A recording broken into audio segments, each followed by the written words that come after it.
उद्गम स्थान कहाँ है जो ऋषि पराशर ने संकलन किया इसका। क्या एआई आने वाले समय में रिप्लेस कर देगा? वो एआई से नहीं मिल पाएगी आपको, जहाँ तक मेरा ओपिनियन। लोगों को डराया जाता है, राहु स्ट्रगल कराता है जिंदगी के अंदर। तो क्या इससे हमें ये प्रतीत नहीं होता कि सब कुछ फिक्स है? तो ये जो हम बातचीत कर रहे हैं ये राहु का ही प्रभाव है। तो क्या हम ज्योतिष से भगवान की इच्छा को चेंज कर सकते हैं? तो मैं वही कह रहा हूँ आपसे तो आप कर लेंगे कि क्या मैं कुंडली को स्टडी करके अपने जीवन का बिल्कुल अपने हिसाब से चला सकता हूँ? बिल्कुल चला सकते हैं। ये बहुत बड़ी स्टेटमेंट हो गई कि इंसान की अगर इच्छा शक्ति मजबूत हो तो वो कुछ भी कर सकता है। नमस्कार दोस्तों, आज मैं आपका स्वागत करता हूं अपने नए पॉडकास्ट में। और आज मैं जिससे मिलाने जा रहा हूं वो है एक मशहूर एस्ट्रोलॉजिस्ट, न्यूमरोलॉजिस्ट अश्विनी गौतम जी। बहुत बहुत बहुत स्वागत बहुत है। धन्यवाद आपका विकास जी। बहुत बहुत स्वागत है आपका, तहे दिल से हार्दिक आभार।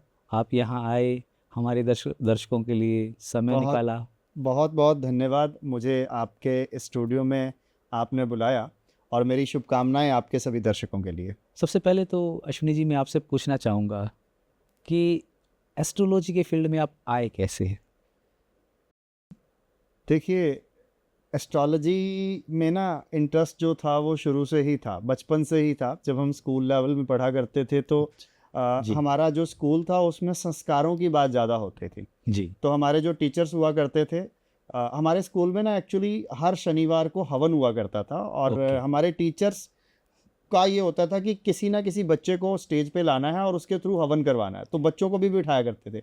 तो वहाँ से एक संस्कार जागृत हुए कि नहीं, मुझे भी इंटरेस्ट लेना चाहिए। मुझे हवन में बड़ा इंटरेस्ट हुआ करता था, तो मैं स्कूल के प्रोग्राम्स के अंदर हवन में, मैं शायद 6 स्टैंडर्ड से लेके 10th स्टैंडर्ड तक हवन में रेगुलर पार्टिसिपेट किया है मैंने। एवरी सैटरडे हमारे वहाँ हवन होता था। तो क्या आपने बचपन में सोच लिया था कि आपने इस फील्ड में जाना है, नहीं, या फिर मैंने ये कुछ मैंने अकस्मात हुआ? बचपन में ऐसा कुछ नहीं सोचा था। जी बट एक इंटरेस्ट क्रिएट हो गया था धर्म के प्रति, हमारे संस्कारों के प्रति, भारतीयता के प्रति, सनातन के प्रति। शुरू से ये एक इंटरेस्ट क्रिएट हो गया था। तो ये संस्कार स्कूल से मिले, कुछ पारिवारिक संस्कार भी इस तरह के रहे हैं। और उसके बाद जब हम प्रोफेशन में आए, बहुत सारी चीज़ें देखी, लेकिन जो एक इंटरनल सेटिस्फैक्शन थी ना, जी। वो नहीं हो रही थी ज़िंदगी के अंदर, वो धर्म की तरफ ही थी। तो 2008 के अंदर मैंने इस विद्या को फिर सीखना शुरू किया। मेरा एक शौक़ जो है वो जागृत हुआ इस विद्या के प्रति। जी। और 2008 से लेकर और अब तक का सफ़र। कैसा जुड़ाव महसूस करते हैं आप एस्ट्रोलॉजी, न्यूमरोलॉजी, इस अकल्ट साइंस से? आप अपने बहुत आप को? गहरा नाता है, मेरा दिली संबंध है। ओके। सच में बताऊं तो सुकून मिलता है। सुकून कैसे मिलता है? देखिए, हमारे समाज में आज लोग बहुत दुखी हैं, भागदौड़ की ज़िंदगी है, लोगों को एक सही गाइडेंस की ज़रूरत है। मुझे सुकून इस बात का मिलता है कि जब लोग मेरे पास आते हैं और उनको उनकी चीज़ों का सॉल्यूशन मैं निकाल कर देता हूँ, मैं उनको मोटिवेट करता हूँ, मैं उनको सही गाइडेंस। मैं तो कौन होता हूँ देने वाला, ऊपर वाला देने वाला, लेकिन परमात्मा ने मुझे माध्यम बनाया है इस चीज़ के लिए। तो एक दिल को सुकून मिलता है कि मैं समाज के लिए, मैं लोगों के लिए कुछ कर पा रहा हूँ। क्या बदलाव आया है आपकी ज़िंदगी में इस अकल्ट साइंस के आपकी ज़िंदगी में आने से? बहुत बदलाव है, बहुत, यकीन मानिएगा विकास जी। कुछ ठहराव है? शांति है, जी। ठहराव है और भागदौड़ नहीं है किसी चीज़, सुकून है और एक मन की खुशी है। अच्छा लगता है जब किसी के लिए कुछ करते हैं। अच्छा लगता है जब लोगों की समस्याएं हमारे पास आती हैं, हम उनको सॉल्यूशन देते हैं, उनको मोटिवेट करते हैं। तो एक अंदर से खुशी महसूस होती है कि शायद हमें परमात्मा ने एक अच्छी जिम्मेवारी दी है इस समाज में निभाने के लिए। ये उद्गम स्थान कहाँ है जो इसका एक शुरू कैसे हुआ, मतलब आप बताएंगे थोड़ा सा इसके बारे में? ऋषि पराशर ने ज्योतिष को संकलन किया इसका। हमारे ब्रह्मांड में तो पहले से ही था, लेकिन ऋषि पराशर ने इसको सूत्रबद्ध किया है और ऋषि पराशर को ही हम लोग ज्योतिष का जन्मदाता जो है मानते हैं। तो मतलब ये विद्या काफ़ी प्राचीन है। प्राचीन, हमारे ऋषि मुनियों के समय की चलती आ रही है। जब भी हम रिसर्च करते हैं कुछ ना कुछ हमारे को कुछ लगता है कि हाँ ये प्रॉब्लम हो सकती है, इनको दूर किया जाए, तो उसी हिसाब से आदमी के मन में विचार आते हैं और विचार बाद में जाके कुछ ना कुछ फल लेके आता है। तो देखिए, ये नहीं कहा जा सकता क्या विचार आया होगा, या जो भी हुई दैवीय प्रेरणा थी, एक दिव्य प्रेरणा थी जो उन्होंने हम जैसे मामूली से लोगों को एक ये कह सकते हैं कि एक सूत्र दे दिया, ताकि हम लोग भी शांति और सुकून का अनुभव कर सके और दूसरों के लिए भी कुछ कर सकें। ओके। ये दिव्य प्रेरणा ही कहूँगा मैं। वो लोग दिव्य लोग थे, तो हम ये नहीं कह सकते कि उनके दिमाग में क्या आया होगा। हम बहुत छोटे हैं इस मामले में कहने के लिए। ठीक ठीक ठीक ठीक।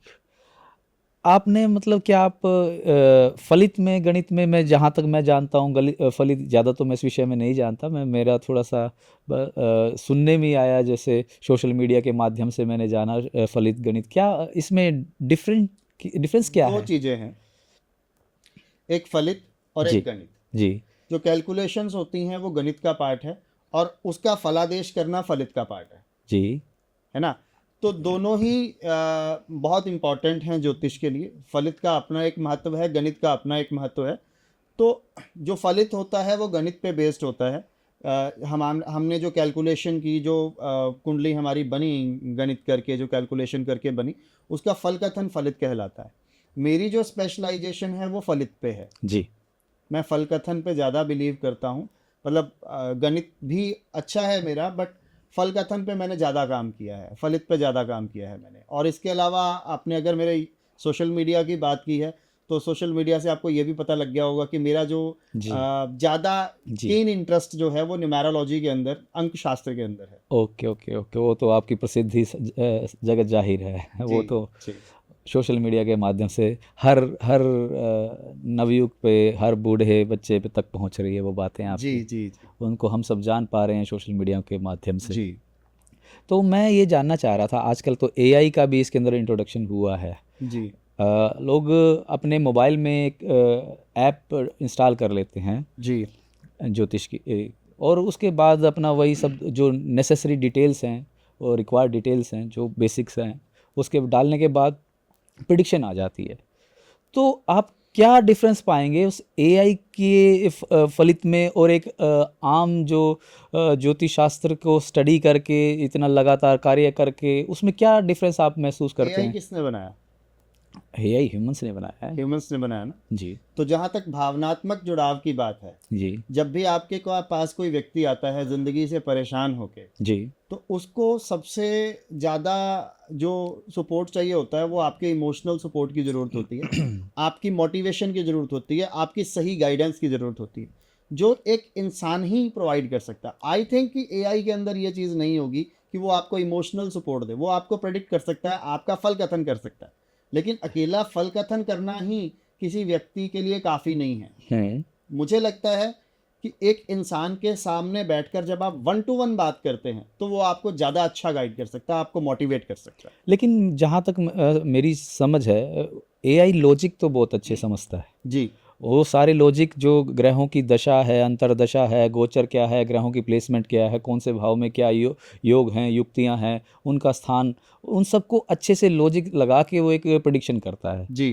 तो क्या एआई आने वाले समय में रिप्लेस कर देगा? नहीं, ऐसा नहीं कहा जा सकता। मैंने फिर वही बात कही, जो एक भावनात्मक जुड़ाव होता है जी वो एआई नहीं दे पाएगा आपको। एआई ठीक है, आप बहुत हद तक चीज़ें उसने कवर करनी शुरू कर दी हैं, लेकिन अगर आप परेशान होकर मेरे पास आए हैं, जी तो मैं आपकी बात सुनूंगा, मैं आपको इमोशनल सपोर्ट भी दूंगा, मैं आपके सर पे हाथ भी रखूंगा, मैं आपको मोटिवेट भी करूंगा। क्या एआई ये सारी चीज़ें करेगा? वन टू वन की जो काउंसलिंग होती है ना, बेसिकली एक एस्ट्रोलॉजर के पास जाने का मतलब क्या है? 1 टू 1 की काउंसलिंग, ताकि वो आपकी सारी प्लानिटरी पोजीशन चेक करके आपको मोटिवेट करे।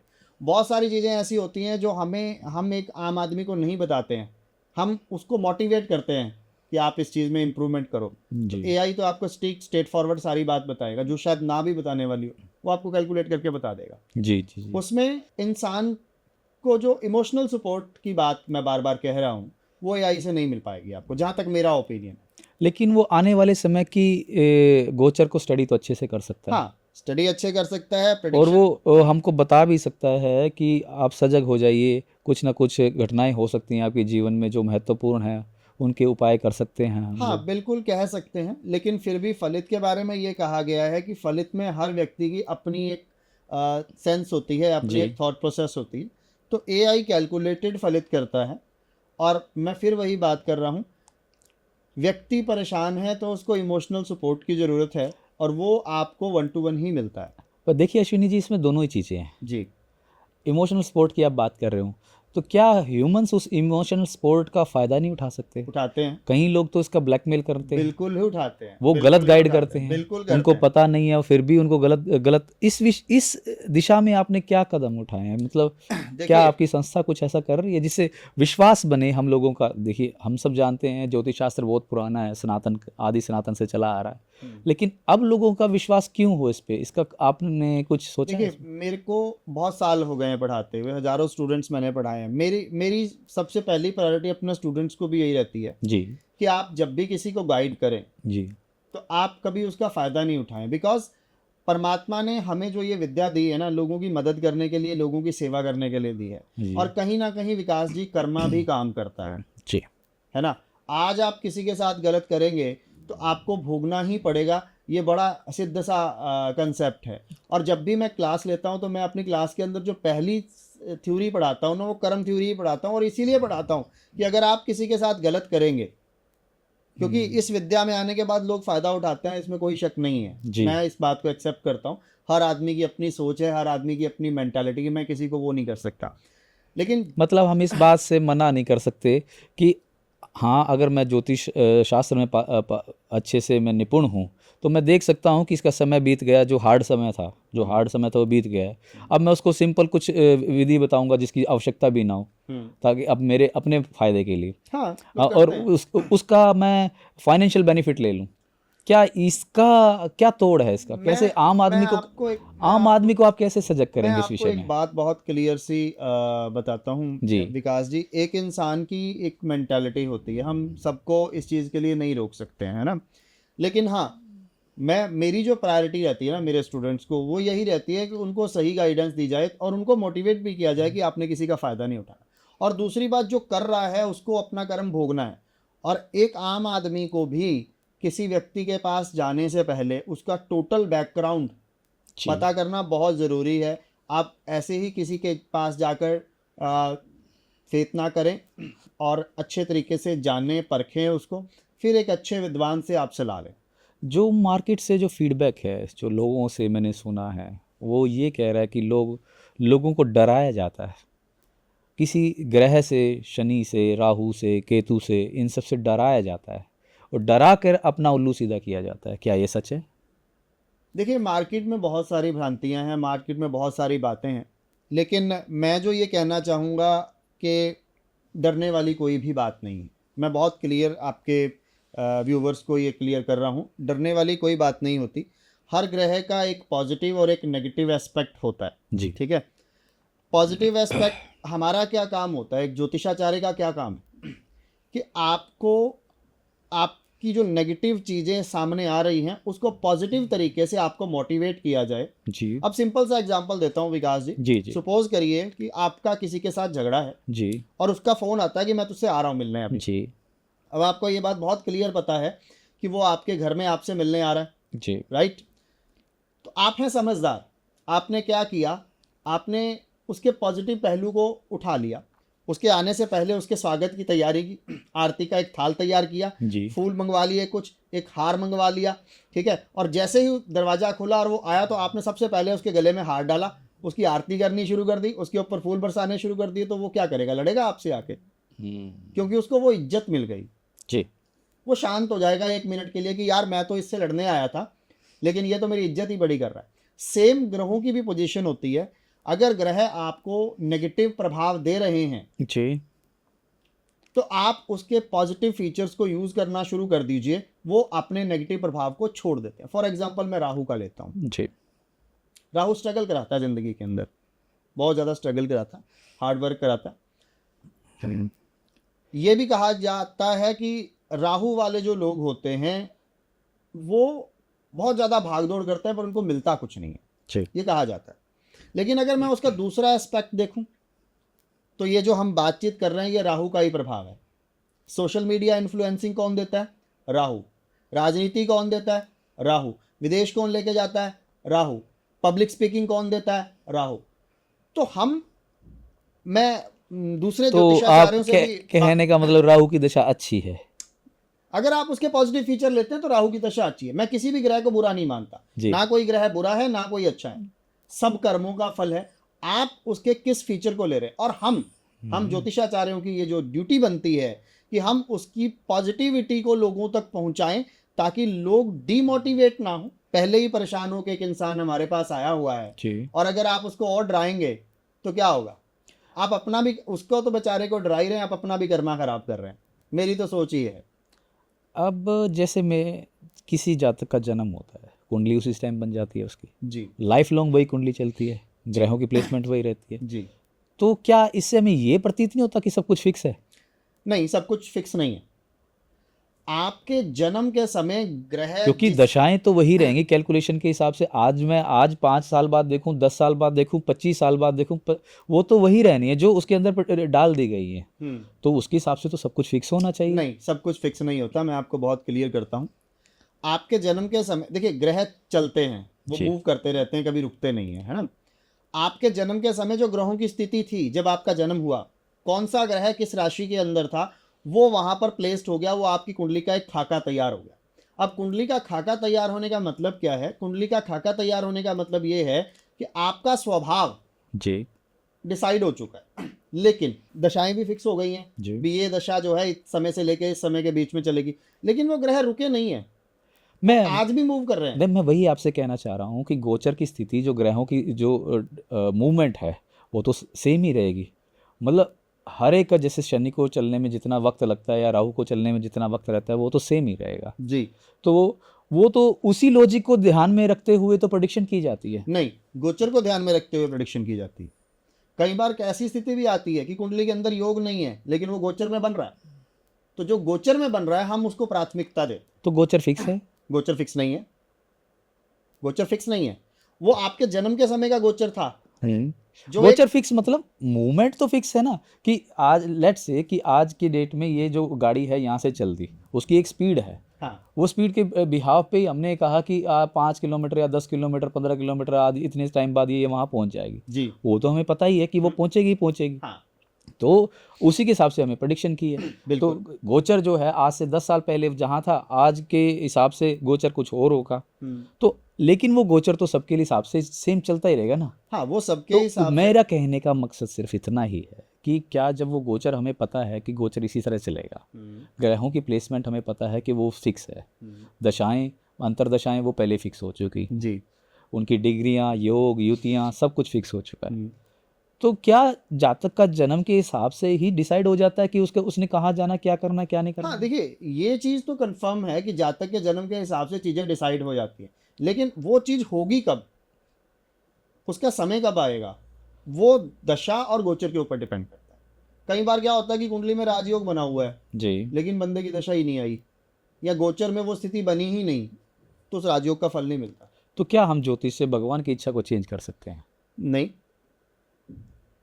हम ज्योतिष से भगवान, ज्योतिष तो एक नक्शा है जी। आपका कर्म प्रधान होता है। कई बार क्या होता है कि ज्योतिष में बहुत सारी चीज़ें, लेकिन इंसान का कर्म बल इतना मजबूत होता है कि वो अपनी इच्छा शक्ति से बहुत सारी चीज़ें चेंज कर देता है। पर कर्म बल तो ग्रहों की प्लेसमेंट पे डिपेंड करेगा ना। आपके ऊपर भी डिपेंड करता है। जैसे मेरा ग्रह की आज की डेट में जो प्लेसमेंट है, बुध है जो वाणी का कारक है, वो मेरी वाणी को लाएगा ही लाएगा। शुक्र है, अच्छी लग्जरी देगा ही देगा। तो वो मेरी जो मनोदशा है वो तो मेरे जन्म के समय से निर्धारित हो चुकी है। अगर आपका मनोबल मजबूत है, अगर आप मेडिटेशन करते हैं और आपको ये पता है कि आपका बुध खराब है, ये आपकी वाणी को खराब करेगा ही करेगा। तो हम अगर तो आप इस बात को मान रहे हैं जी कि ये वाणी खराब करेगा, तो फिर तो आपकी वाणी है खराब। लेकिन अगर आप ये मान चुके हैं कि कुंडली में तो बेशक ये दोष है, लेकिन मैं इसको ठीक करूंगा, मैं कंट्रोल करूंगा, मेरी इच्छा में शक्ति, तो मैं वही कह रहा हूँ आपसे, तो आप कर लेंगे कि क्या मैं कुंडली को स्टडी करके अपने जीवन का बिल्कुल अपने हिसाब से चला सकता हूँ? बिल्कुल चला सकते हैं। ये बहुत बड़ी स्टेटमेंट हो गई। बहुत बड़ी स्टेटमेंट है, और यही स्टेटमेंट है कि इंसान की अगर इच्छा शक्ति मजबूत हो तो वो कुछ भी कर सकता है। क्या कोई ऐसा एग्जाम्पल है आपके नॉलेज में? आपके पास तो बहुत लोग आते होंगे, कुछ हमारे दर्शक भी जानना चाहेंगे, कुछ ऐसा इनका ट्रस्ट बिल्डिंग के लिए, उन्हें ट्रस्ट बनना चाहिए कि वाकई ऐसा कुछ हुआ है किसी के जीवन में। रावण को एग्जाम्पल में लीजिए जी। उन्होंने सारे ग्रहों को कंट्रोल करके अपने हिसाब से चलाया। जी। देखिए, आज की भौतिक ज़िंदगी में प्रैक्टिकल बात करूं तो लोग नहीं कर सकते, ये ना करते हैं, ना मेरे पास कोई इस तरह का एग्जाम्पल है। बट ये बात बहुत श्योर है, मैंने बहुत सारी चीज़ें अपनी ज़िंदगी के अंदर भी देखी हैं। बहुत सारे चीज़ें मुझे भी फील हुई हैं कि मैंने अपनी कुंडली के अंदर देखा कि ये चीज़ ऐसी स्थिति बन रही है, लेकिन जब मेरी इच्छा शक्ति उस चीज़ के लिए मजबूत है तो मैं उसके अगेंस्ट जाके काम करूँगा। एस्ट्रोलॉजी होती ही इसीलिए, आपको ये पता है कि आपकी कुंडली में ये दोष आपको तंग करेगा, तो आपको अपनी इच्छा शक्ति मजबूत करके उसके अगेंस्ट जाना है। That is astrology. मछली जब तक पानी के बहाव में बहेगी तो मर जाएगी, जब उसके अपोजिट डायरेक्शन में बहना शुरू करेगी तो वो जिंदा है। लेकिन अभी कुछ समय पहले मेरा एक जानकार था, उसके पिताजी का एक्सीडेंट हुआ। मैं आपको एक लाइव एग्जांपल बताता हूँ, मेरे सभी दर्शक सुन रहे हैं। उसका भी थोड़े दिन पहले एक्सीडेंट हुआ जी। नॉर्मल स्कूटी पे जा रहा था और उसका एक्सीडेंट हुआ। कुछ फूड पाइप में हल्की सी चोट लगी थी और 2.5 महीने के अंदर उसकी सिचुएशन इतनी क्रिटिकल हो गई कि क्या कहते हैं कि वो स्वर्ग लोक सिधार है। सारी चीज़ों से जब हम डॉक्टरों से, सभी डॉक्टरों से हमने हर जगह के बताया कि चंडीगढ़, रोहतक, कुरुक्षेत्र, हर जगह के डॉक्टरों से हमने कंसल्ट किया। कंसल्ट करने के बाद जो है हमने ज्योतिष शास्त्र का भी हेल्प ली। तो उसने हमें बताया कि इसमें बुध और शनि की दशा खराब है। बुध और शनि दोनों ही खराब चल रहे हैं। शनि जो है चोट मार रहा है और बुध इल्यूजन कर रहा है, जिससे वो सही इलाज नहीं होने दे रहा, इलाज को सही नहीं होने दे रहा। कुछ हद तक ये सही भी लगा हमें, तो कुछ उसने उपाय भी बताए, तो उस उपाय में हमारा इतना बिलीव नहीं हो पाया और वो चलो जो परमात्मा को मंजूर था वो हो गया। देखिए मैं लेकिन क्या इस पे आपकी क्या टिप्पणी है, टीका टिप्पणी? देखिए मैं साफ स्पष्ट मानता हूँ कि जो आपका लिखा हुआ है, जो आपकी उम्र लिखी हुई है, आप उससे भाग नहीं सकते। वो तो आप उसी समय पे जाना है आपको। तो वो ये बात आ गई, वो सब कुछ फिक्स है काफ़ी हद तक, लेकिन बहुत सारी चीज़ें चेंज की जा सकती हैं। ओके, है ना? माइनर हम कहें तो हम आज इस सभी बातचीत के जरिए इस निष्कर्ष पे निकल गए। जहाँ तक मनोभूमि की बात है, कोई चीज़ आपको इमोशनली तंग कर रही है या आपको स्ट्रेस दे रही है, तो इनको आप चेंज कर सकते हैं। लेकिन जहाँ पर एक चीज़ ये डिसाइड है कि हमारे श्वास ही खत्म हो गए हैं जी। अब मैं यहाँ पर एक और बात आपको क्लियर कर देता हूँ। आप प्राणायाम क्यों करते हैं? फिर स्वस्थ रहने के लिए। स्वस्थ रहने के लिए जी। हर मिनट आप अपने श्वासों को बचाते हैं जी। मुझे नहीं पता कितने श्वास हम 1 मिनट में लेते हैं, लेकिन एग्जाम्पल के तौर पे लेके चलता हूँ कि हम 16 श्वास लेते हैं 1 मिनट के अंदर। जी। ठीक है। प्राणायाम करिएगा तो आप 4 श्वास लेंगे 1 मिनट के अंदर। ठीक है, पूरे प्रोसेस में, यानी कि आपने पर मिनट 12 श्वास बचाए अपने। 1 घंटे में कितने बचाए कैलकुलेट करिए। अगर आप 30 दिन रेगुलर 1 घंटा प्राणायाम करते हैं तो कितने बचाए। तो जो पुराने समय में जो लोगों की उम्र लंबी हुआ करती थी, चलो देखिए वो तो एक अलग विषय है। अब हमारा मेन तो हमें ज्योतिष के ऊपर बातचीत चल रही है, तो मैं ज्योतिष में अब निष्कर्ष यही निकलता है कि हम मेजर चीज़ें चेंज नहीं कर सकते, मेजर घटनाएं हम चेंज नहीं कर सकते। हाँ। माइनर चीज़ें चेंज कर सकते हैं, वो भी अपनी और से। हाँ, और मन की दशाएं भी चेंज कर सकते हैं कि मन से हम उस चीज़ को कैसे अडेप्ट करते हैं, कैसे उस चीज़ से रिएक्ट करते हैं। बिल्कुल। क्या वो जो उपाय हैं उनके थ्रू हम जो अपने आप को उतना सक्षम बना सकते हैं कि वो जो स्थिति हमारे जीवन में आएगी उसे हम झेल सकें। एग्जाम्पल के तौर पे बताऊं विकास जी, शनि की 7.5 जब चलती है तो उसका जो सेकंड फेस होता है वो टफ होता है। जी। टफ क्यों होता है? मेरे पास बहुत सारे लोग ऐसे आए हैं जिनकी शनि की 7.5 चल रही होती है और उनका सेकंड फेस चल रहा होता है, तो वो डर रहे होते हैं कि जी मेरा सेकंड फेस। और लोगों ने आजकल बहुत ज़्यादा भ्रम फैला दिया कि शनि की 7.5 के सेकंड फेस में ये हो जाएगा वो हो जाएगा। हाँ, ये बहुत सुनने में आया है। 7.5 का इतना बड़ा भूत बना रखा है कि शनि महाराज को ऐसे एक राक्षस के रूप में दिखाया जाता है। बिल्कुल गलत दिखा रखा है कि 7.5 आएगी तो जीवन नष्ट हो जाएगा। क्या ये सच है? मैं आपको बताता हूँ इसमें कितना सत्य है। इसमें जीवन नष्ट होने वाली कोई बात नहीं होती। शनि की 7.5 आपको तराशने आती है, आपको इंसान बनाने आती है। अब एक पत्थर पे हथौड़ी नहीं पड़ेगी ना, उसको तराशा नहीं जाएगा तो वो मूर्ति की तरह पूजा नहीं जाएगा वो पत्थर। तो 7.5 आपको भगवान बनाने आती है बेसिकली, आपको तराशने आती है। और शनि की 7.5 का जो सेकंड फेस होता है, इसके ऊपर ज़्यादा कहा गया है कि शनि की 7.5 का जो सेकंड फेस है ये इंसान को ज़्यादा प्रॉब्लम में करता है। क्यों करता है? क्योंकि चंद्रमा के ऊपर से शनि का गोचर होता है जी। शनि थोड़ा सा डोमिनेटिंग है, सख्त है, स्ट्रेट फॉरवर्ड है, गलत नहीं है। इंसान अगर सख्त नहीं होगा तो ज़िंदगी में कामयाब नहीं होगा, इंसान डिसिप्लिन में नहीं होगा तो ज़िंदगी में कामयाब नहीं होगा। और चंद्रमा हमारा मन है, तो वहाँ पर मन जो है ना वो बड़ा इरिटेटिंग सा हो जाता है कि यार मैं इतनी शक्ति, इतनी वो आप आपको हथौड़े पे हथौड़ा पड़ रहा, एक बार खत्म नहीं हुआ, दूसरा आ गया, तीसरा आ गया, तो वो इंसान की जिंदगी के वो वार होते हैं जो आपको तराशते हैं। या तो आप मर जाएंगे या उभर जाएंगे, सीधी सी बात है। मतलब बेसिकली शनि महाराज तैयार करते हैं जीवन के लिए। जीवन के लिए तैयार करते हैं। और जब भी मेरे पास कोई ऐसा इंसान आता है जिसकी शनि की 7.5 का सेकंड फेज चल रहा हो खासकर, जी मैं उसको इतना मोटिवेट करता हूँ ना, जी जी जी। पहले अलर्ट कर देता हूँ कि भैया मन के ऊपर इफेक्ट आएंगे, लोगों के चेहरे देखेंगे, मन इमोशनली कमजोर होगा, ये सब चीजें होंगी। तूने अपना मन स्ट्रॉन्ग करना है, तूने मेडिटेशन करनी है, तूने भगवान का ध्यान करना है, तूने लोगों से उम्मीद करनी बंद कर देनी है, तूने दूसरों का भला करना है, तूने कभी किसी के साथ गलत नहीं करना।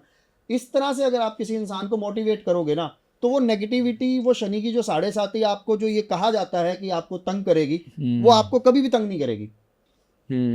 हम मेंटली, एक इंसान हमारे पास परेशान होके आया और हम मेंटली उसको और ज्यादा डिस्टर्ब कर दें, तेरा तो ये हो जाएगा, तेरा तो वो हो जाएगा, तो ऐसी स्थिति के अंदर वो इंसान क्या करेगा, वो तो गया जी। लेकिन अगर आप एक एस्ट्रोलॉजर का, एक ज्योतिषी का सबसे अच्छा जो फर्ज है वो यही है कि जो भी परिस्थिति हो, इंसान को मोटिवेट करके उसको जिंदगी जीने की तरफ प्रेरणा दे। जी। तो शनि की 7.5 बुरी नहीं होती, शनि की 7.5 आपको तराशने के लिए आती है, और जो ये बात समझ जाता है जी।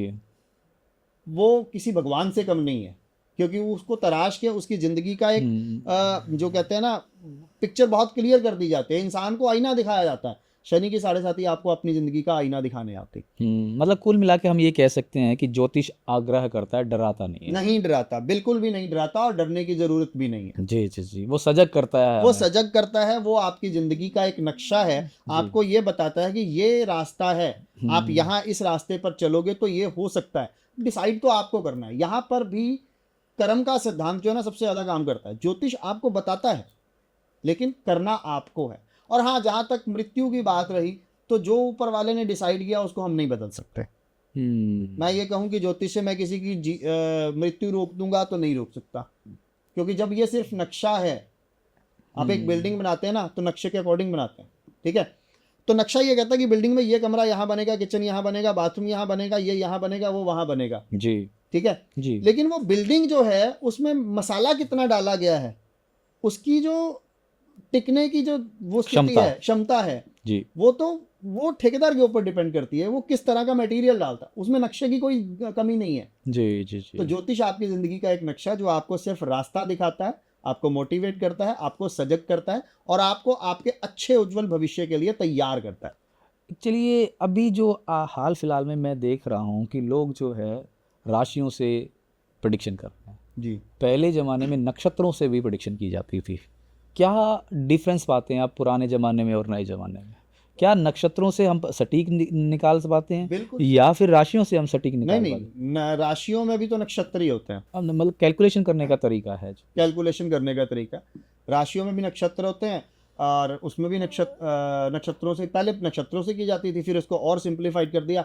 आजकल तो और बहुत सारे तरीके आ गए हैं, है ना। वो तो जैसे मैंने पहले कहा था, एआई से प्रेडिक्शन हो रही है। तो देखिए, ये ज्ञान की बात है। यहाँ तो मैं आपको बताऊं, आजकल तो ज्योतिष भी 3-3 दिन में सिखाने लग गए हैं। हमें तो बरसों लग गए, सालों साल लग गए पढ़ने में, फिर भी हम अपने आप को परफेक्ट नहीं मानते हैं। लेकिन आजकल तो लोग 3 दिन का कोर्स कराते हैं और आपको ज्योतिषाचार्य का ठप्पा दे देते हैं। तो मैं इस बारे में कोई टिप्पणी नहीं करना चाहूँगा, लेकिन मेरा ये मानना है कि ये एक बहुत गहन विद्या है। इसको आप सारी ज़िंदगी एक विद्यार्थी की तरह सीखिए तो आपको आएगी। अगर आप ये कहेंगे कि मैं 3 दिन या 5 दिन या 10 दिन का कोर्स करने के बाद मैं एक बहुत बड़ा विद्वान बन गया हूँ, तो मैं नहीं बना, कोई भी नहीं बन सकता। इस ज्योतिष का कोई पार नहीं पा सकता है। ये सारी ज़िंदगी भी आप सीखते रहेंगे तब भी आपके लिए गम है। तो इसको हमेशा सीखने के पर्पज़ से ही करना चाहिए। मेरे पास अगर कोई आज लोग आते हैं, परेशान होकर आते हैं, तो उनकी कुंडली देखने के बाद भी मैं कुछ ना कुछ नई चीज़ें ही सीखता हूँ। वो मेरी आगे की रिसर्च के लिए तैयार होती है। तो ये बात तो होगी ज्योतिष की, एस्ट्रोलॉजी की। जी, तो अब हम बात करते हैं न्यूमेरोलॉजी की। जी, पहले जैसा मेरे भी संज्ञान में आया था कि आप पहले एस्ट्रोलॉजी में थे, फिर धीरे धीरे आप न्यूमेरोलॉजी की तरफ गए।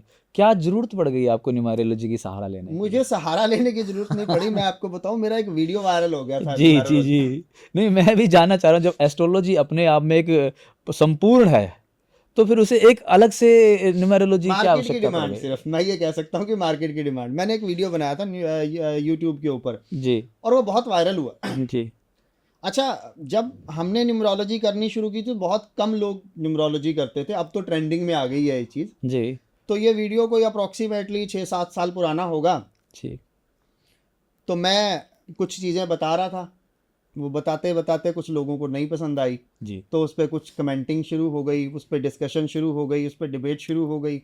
लोगों को ऐसा पहले क्या विषय था जो आपको एस्ट्रोलॉजी से न्यूमेरोलॉजी में ले आया? मैंने नया नया सीखा था, तो मैंने यूट्यूब पे एक जस्ट वीडियो डाला था, ऑनेस्टली बताऊं। ठीक।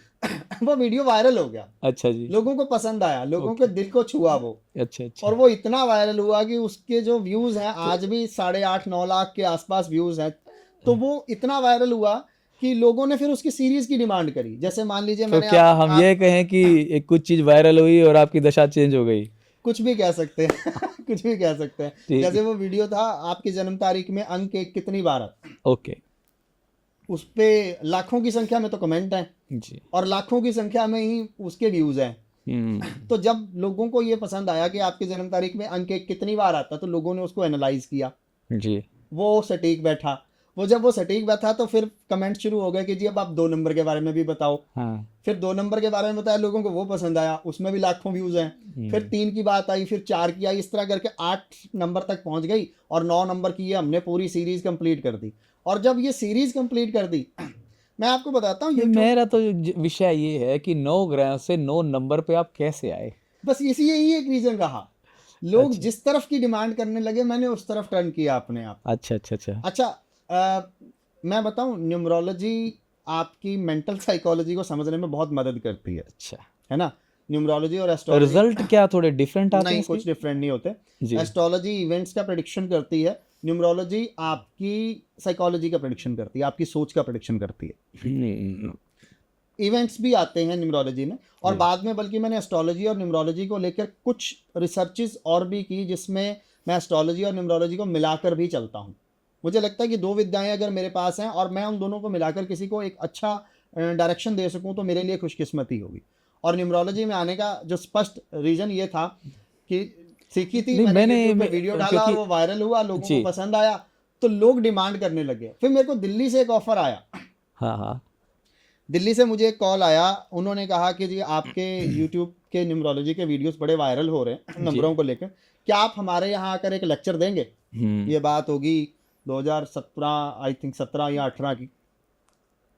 मैं गया, तो एक केपी कृष्णमूर्ति पद्धति एक सब्जेक्ट आता है उसमें, तो केपी की एक वर्कशॉप थी। वर्कशॉप में मुझे ट्रायल देना था बेसिकली, उस वर्कशॉप में न्यूमरोलॉजी को लेकर, करोल बाग में थी वो वर्कशॉप। तो उसमें जिन्होंने केपी की वर्कशॉप लेनी थी, उनकी थोड़ी सी तबीयत ख़राब हो गई। वैसे तो लंच के बाद मेरा लेक्चर होना था, बट उनकी थोड़ी तबीयत ख़राब होगी, तो उन्होंने कहा कि मैं थोड़ा कम बोल पाऊंगा, आप इनसे बुलवा लो। तो मेरा लंच से पहले ही शुरू हो गया जी।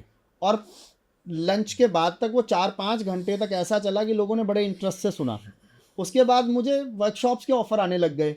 इधर मेरा यूट्यूब वायरल हो रहा था, उधर मुझे वर्कशॉप्स के ऑफ़र आ रहे थे। तो धीरे धीरे ऑटोमेटिकली मैं मतलब नहीं, मेरा सवाल अभी भी वही है जी, आपको क्या आवश्यकता पड़ी कि ऋषि पराशर की जो परंपरा थी उसके छोड़ के आप नहीं, न्यूमेरोलॉजी में मैंने आए? छोड़ा नहीं, न्यूमेरोलॉजी में मैंने आए? छोड़ा नहीं, मैं ऑनेस्टली बताऊं बेटा जी, मैंने छोड़ा नहीं। जी। देखिए, विद्याएं बहुत होती हैं, जी। हर आदमी को सीखनी क्या चाहिए, सारी सीखनी चाहिए। मैं आप बता रहा हूं, एस्ट्रोलॉजी तो अपने आप में संपूर्ण है। एस्ट्रोलॉजी अपने आप में संपूर्ण है। मैं एक इंस्टीट्यूट पर जाता था, तो एस्ट्रोलॉजी तो मुझे आती थी, जी। मेरे मन में और इंटरेस्ट था कि और ज़्यादा भी चीज़ें सीखी जाएं। तो मैंने न्यूमरोलॉजी सीखी, मैंने टैरो कार्ड सीखे, मैंने वास्तु सीखा। तो जब सोशल मीडिया पे आया ना, ओके ओके। यूट्यूब पे आया, तो मैंने सबके ऊपर ही वीडियो बनाने शुरू किए। मैं मेरे पास जो भी कुछ है मैं बांट दूं। मैं वैसे भी कुंभ राशि वाला हूं, और कुंभ राशि वाले तो यूनिवर्सल डोनर होते हैं, है ना। वो जितना बांटते हैं उतना उनको ज़्यादा मिलता है, ये नेचर है कुंभ का। तो मेरा भी नेचर ऐसा ही है कि मैंने कुछ सीखा तो मैं यूट्यूब पर डाल दूं, ताकि और लोगों को भी पता चले। कुल मिलाकर हम ये कह सकते हैं एस्ट्रोलॉजी थोड़ी जटिल और न्यूमेरोलॉजी थोड़ी सरल है। लोगों के समझ में जल्दी आई, बस इतना कह सकता हूँ। लोगों के समझ में जल्दी आई, वो वायरल हुई, लोगों ने डिमांड की, और हमने लोगों की डिमांड को पूरा किया, बस इससे ज़्यादा कुछ नहीं। अदरवाइज मेरा पकड़ आज भी एस्ट्रोलॉजी के ऊपर है, और न्यूमरोलॉजी तो अब खैर अच्छी हो ही गई है, कई साल हो गए एस्ट्रोलॉजी और न्यूमरोलॉजी पढ़ाते हुए। न्यूमेरोलॉजी का उद्गम स्थान कहाँ है, कहाँ से आई ये न्यूमेरोलॉजी? भारत से, सनातन से। आपकी जन्म तिथि में ये अंकों का क्या महत्व है, ये कहाँ से आया? ये मैं आपको बताता हूँ। पुराने समय में नंबरों की इम्पोर्टेंस तो शुरू से ही थी, ऋषि पराशर भी इसको यूज़ किया करते थे, नंबर्स शुरू से यूज़ किए जाते रहे हैं, लेकिन इस पे रिसर्च नहीं हुई। हमारे संस्कृति का अभिन्न अंग है न्यूमेरोलॉजी, अंक शास्त्र, अंकों का शास्त्र बहुत पुराना विज्ञान है, हमारी संस्कृति का अंग है, हमारा सनातन संस्कृति का हिस्सा है। लेकिन इस पे जब ज्योतिष उस समय बहुत ज़्यादा प्रभाव में था, लोग ज्योतिष ज़्यादा किया करते थे और अंकों का उपयोग ज्योतिष में किया करते थे। बहुत सारे दार्शनिक भारत में आए जो हमारी भारतीय विद्या को सीखना चाहते थे, उन्होंने अलग अलग तरीके से इस पे रिसर्च की। तो धीरे धीरे ये एक छिपी हुई विद्या जो थी, एक्चुअली मैं इसको छिपी हुई विद्या ही कहूँगा, थी तो ये हमारे ज्योतिष का हिस्सा, ये आज भी ज्योतिष का हिस्सा है, क्योंकि अगर नंबरों को हम ग्रहों के साथ जोड़ रहे हैं तो ज्योतिष का हिस्सा तो है ही है। तो जब लोगों ने इसको खोजना शुरू किया, इसके बारे में पढ़ना शुरू किया, तो इसका जो प्रचार प्रसार है वो थोड़ा सा लेट हुआ है। अदरवाइज हम ये तो बिल्कुल क्लियर है कि अगर रावण के 10 सर हम गिन सकते हैं तो इसका मतलब नंबर तो उस समय भी हुआ करते थे, ये विद्या उस समय भी थी। और बस इसका थोड़ा सा इस पे रिसर्च बाद में हुई है, प्रचार प्रसार बाद में हुआ, तो ये ट्रेंडिंग में बाद में आया है। क्या कभी विरोधाभास भी हुआ है न्यूमेरोलॉजी और एस्ट्रोलॉजी के बीच में? कुछ ज्योतिषी शास्त्रों ने किया हो? बहुत लोग करते हैं कि वो अपने लेवल पे करते हैं। एक्चुअली में विरोधाभास करने वाला तो कोई कंसेप्ट ही नहीं है। ज्योतिष क्या इस विषय में कोई शास्त्रार्थ हुआ हो, कोई वर्कशॉप? वैदिक ज्योतिष का एक अभिन्न अंग है जी। वैदिक ज्योतिष माँ है, अंक ज्योतिष लगा लो, वास्तु लगा लो, ये बच्चे हैं वैदिक ज्योतिष के, या लाल किताब लगा लो, केपी लगा लो, ये सब वैदिक ज्योतिष के ही बच्चे हैं, ठीक है। तो इसमें कोई विरोधाभास वाली बात नहीं, कोई भी विरोधाभास वाली बात नहीं है। अंक ज्योतिष वैदिक ज्योतिष का ही हिस्सा है, उसी से निकला है, उसी के अकॉर्डिंग चलता है। 9 नंबरों को ग्रहों के साथ जोड़ा गया, ग्रहों का स्वभाव 9 नंबरों को प्रभावित करता है, और ग्रहों का वही स्वभाव ज्योतिष में भी है और वही अंक ज्योतिष में भी है। तो इसमें कोई विरोधाभास नहीं किसी तरह। हाँ, लोग अपने लेवल पे विरोध करते रहे तो करते ही रहे, उसमें तो कोई इस विषय में कभी कोई वर्कशॉप, कोई शास्त्रार्थ कभी हुआ है इस तरह से? मैं अक्सर इस चीज़ को कनेक्ट करने की कोशिश करता हूँ। अभी मैंने दिल्ली में भी एक वर्कशॉप रखी है 21 दिसंबर को। मेरा विषय यही है, deep connections of astrology and numerology, उन दोनों के बीच में संबंध क्या। जो लोग न्यूमरोलॉजी सीख लेते हैं ना, उनको आसान लगती है, उनको लगता है कि उनको ज्योतिष सीखने की जरूरत नहीं है जी। ये वो बहुत बड़ी गलती करते हैं। ज्योतिष थोड़ा सा टफ कहा जा सकता है, डिटेल में है, हम डिटेल में है, डिटेल में, लेकिन बारीकी में बारीकी में नहीं है, क्योंकि लॉजिक है, सूत्र हैं सारे, वो सूत्र समझ आने की बात है। न्यूमेरोलॉजी तो 9 नंबर्स हैं, आसानी से समझ आते हैं, वो भी लोग डिटेल में नहीं पढ़ते, थोड़ा सा पढ़ा और उसके बाद न्यूमेरोलॉजी करने लग गए। तो जहाँ उनका संबंध हम ज्योतिष के साथ बनाने की कोशिश करते हैं उन लोगों का, वो लोग विरोध करते हैं, फिर नहीं ज्योतिष कुछ नहीं होता, न्यूमेरोलॉजी होता है।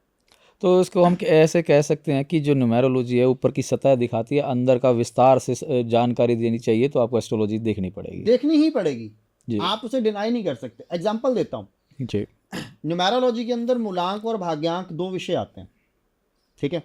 अब हम न्यूमेरोलॉजिस्ट क्या करता है, मान लीजिए मूलांक और भाग्यांक के बीच में कंपैटिबिलिटी नहीं है, तो एक नंबर दे देगा आपको यूज करने के लिए कि आप इस नंबर को यूज करो, ये दोनों के बीच में बैलेंस बनाए। अब सपोज करिए कोई कॉम्बिनेशन आया 3 और 8 का, मूलांक 3 है, भाग्यांक 8 है, उसका कंपैटिबिलिटी नंबर जो उनको बैलेंस कर रहा है वो 5 है, 5 होता है बुध का नंबर। अब अक्सर गलती कहाँ होती है, अब न्यूमेरोलॉजी का विरोध क्यों होता है, न्यूमेरोलॉजी को अगर आप अच्छे तरीके से समझिए, विरोध क्यों होता है, विरोध इसी वजह से होता है कि आप 5 नंबर तो यूज कर रहे हैं, लेकिन क्या आपको पता है कि आपकी कुंडली में बुध की स्थिति क्या है। आप जिस भी नंबर को यूज करेंगे, आप अपनी कुंडली के उस ग्रह को एक्टिव करेंगे। अगर आपकी कुंडली के अंदर बुध है ही नीच का और आप 5 नंबर यूज कर रहे हैं, तो आपको रिजल्ट कैसे आएंगे अच्छे तरीके से, नहीं आ सकते। इसीलिए ज्योतिष का ज्ञान होना बहुत जरूरी है। ये तो बहुत बड़ी बात कह दी आपने, मतलब न्यूमेरोलॉजी अपने आप में संपूर्ण नहीं है। संपूर्ण है नहीं, आपने अभी कहा, देखिए अभी आपसे बातचीत के दौरान ही हमें पता लगा कि न्यूमेरोलॉजी में जब आप 5 नंबर को स्टडी करेंगे तो आपको बुध की स्थिति भी जाननी है, और बुध की स्थिति आप एस्ट्रोलॉजी से जानो, बुध की स्थिति आप एस्ट्रोलॉजी से जानेंगे, बिना अधूरा ही रहता है। चाहे कुछ भी तो हो, फिर चाहे जितना बड़ा मर्जी हो जाए, जी जी जी, तो फिर तो कहने माँ का को नहीं भूला जा सकता। हाँ। इसलिए मैं कहता हूं कि जो लोग न्यूमेरोलॉजी कर रहे हैं ना, वो ज्योतिष को भी साथ में लेके चलें तो उनकी प्रेडिक्शन और ज्यादा अच्छी होगी। अब मेरा जो ये वर्कशॉप, आप ऑप्शन दे रहे हैं या रिकमेंड कर रहे हैं या मस्ट बता रहे हैं? मस्ट बता रहा हूं मैं, जी, न्यूमेरोलॉजी के साथ आपको एस्ट्रोलॉजी आना जरूरी है। आप बहुत अच्छे तरीके से कर पाएंगे, ओके ओके ओके। एक्यूरेट कर पाएंगे। देखिए सारी विद्याएं होनी चाहिए, लेकिन जब आप उसको जोड़ के चलते हैं तो जो रिजल्ट्स होते हैं वो चमत्कारी होते हैं। मैं इसी चीज़ पे एक वर्कशॉप लेने जा रहा हूँ दिल्ली के अंदर। उसमें मैं बताऊंगा कि जिन लोगों ने एस्ट्रोलॉजी नहीं भी सीखी है, वो न्यूमेरोलॉजी को एस्ट्रोलॉजी से बिना सीखे भी कैसे ज्वाइन कर सकते हैं, कैसे एक डीप कनेक्शन बना सकते हैं, ताकि उस प्लैनेट की नेगेटिविटी आपको ना आए। अब एक प्लैनेट नीचे, आप उसका नंबर यूज कर रहे हो तो नेचुरल सी बात है, आप नीचे के प्लैनेट को एक्टिव कर रहे हो ना। जी। तो ये रिसर्च का विषय है। लोग एक कुछ सीखने के बाद वहां तक सीमित रह जाते हैं, उसकी गहराई में नहीं जाते हैं, उसकी रिसर्च नहीं करते हैं। तो हर इंसान को इस फील्ड में आने के बाद 10 दिन 15 दिन के कोर्स से बात नहीं बनेगी, रिसर्च करनी चाहिए, गहराई में जाना चाहिए, ताकि आप लोगों को सही मार्गदर्शन दे सकें। तो बेसिक मैं आपसे जानना चाहूँगा कि आज की डेट में आप शिक्षक हैं, जी प्रेडिक्शन भी आप करते हैं, जी। तो आज की डेट में आपके पास कितने स्टूडेंट हैं जो एस्ट्रोलॉजी सीखते हैं, कितने स्टूडेंट हैं जो न्यूमेरोलॉजी है? मतलब Equal, कहने equal। ट्रेंड की, हम ट्रेंड की बात करें तो भारतवर्ष में ट्रेंड किस तरफ जा रहा है? न्यूमेरोलॉजी की तरफ जा रहा है, लेकिन मैं रेकमेंड करता हूँ एस्ट्रोलॉजी भी सीखो। अच्छा अच्छा, ठीक। ये भारत में ही नहीं, विदेशों में भी न्यूमेरोलॉजी बहुत ट्रेंडिंग है आज के टाइम में। देखिए देश काल पात्र और परिस्थिति हर जगह काम करती है, तो इस समय परिस्थिति न्यूमेरोलॉजी की है, लेकिन हम अपनी जो बेस है, अपनी जो जड़ है, उसको नहीं भूल सकते। मेरे जो न्यूमेरोलॉजी के स्टूडेंट्स होते हैं, मैं उनको सिखाने के बाद उनको रेकमेंड करता हूँ कि न्यूमेरोलॉजी तो आपको आसानी से आ गई, जल्दी सीख लिया आपने, लेकिन आप इसकी जड़ को और समझो, ताकि आप एक अच्छा गाइड बन सको, एक अच्छा मार्गदर्शक बन सको, आप में कोई कमी ना रहे। तो मैं रेकमेंड करता हूँ एस्ट्रोलॉजी सीखने के लिए, और सीखनी भी चाहिए। क्या आप सिर्फ शिक्षा के क्षेत्र में ही हैं या उपाय वगैरह पे भी तो फोकस है आपका? देखिए मेरा शौक है शिक्षा जी। तो मैं ज़्यादा फोकस शिक्षा पे ही करता हूँ। तो शिक्षा पे आपका फोकस है, तो शिक्षा से तो आप कमा भी रहे हैं, तो क्या कोई ऐसी संस्था भी है आपकी जिससे कुछ आप लोगों का निस्वार्थ भाव से भला भी कर रहे हो? हाँ करते हैं। बहुत सारे लोग ऐसे आते हैं जिनके पास फीस नहीं होती है, तो हम उनको फ्री पढ़ाते भी हैं। अच्छा अच्छा, है ना। कई गरीब आदमी ऐसे आते हैं जो हमारी फीस नहीं दे सकते, हम उनकी निःशुल्क प्रेडिक्शन भी करते हैं। जहां हमें, देखिए निःशुल्क सेवा की जो बात होती है ना, जहां जरूरत हो वहीं करनी चाहिए। नहीं, संस्था की है कोई आपकी संस्था? हाँ, हमारी संस्था है ज्योतिषपुंज। क्या जैसे कोई कहीं मिलकर ज्योतिषाचार्य, बहुत सारे ज्योतिषाचार्य मिलकर कुछ इस विषय में एकत्रित होकर एक विषय की तरफ वही हमें जागृत करना है सभी को, क्या ऐसा कुछ कदम आपकी तरफ से, कोई संस्था की तरफ हम से? लोग करते हैं। 2-3 चीज़ें हैं। एक तो कॉन्फ्रेंसेस हम लोग बहुत करते हैं। उसमें कॉन्फ्रेंस करने का जो पर्पस ये रहता है कि जो ज्योतिषाचार्य हैं वो एक मंच पे इकट्ठा होते हैं, एक दूसरे से जानने, सीखने, समझने का मौका मिलता है उनको। अगर ज्योतिषी को सही जानकारी होगी तो वो लोगों की सेवा अच्छे तरीके से कर पाएगा। तो कॉन्फ्रेंसेस के जरिए हम लोग ज्योतिषियों के बीच में एक ज्ञान का आदान प्रदान करवाते हैं, ताकि एक दूसरे से सीखें, अपनी नॉलेज को इम्प्रूव करें। उसके अलावा हम बहुत सारे फ्री कैंप्स भी लगाते हैं जहां हम लोगों की मदद करते हैं। कोई फाउंडेशन भी है आपकी? हाँ, हमारी ज्योतिषपुंज ग्लोबल फाउंडेशन है, वो इसी चीज़ पे काम करती है। क्या बेनिफिट हुआ उससे अभी तक?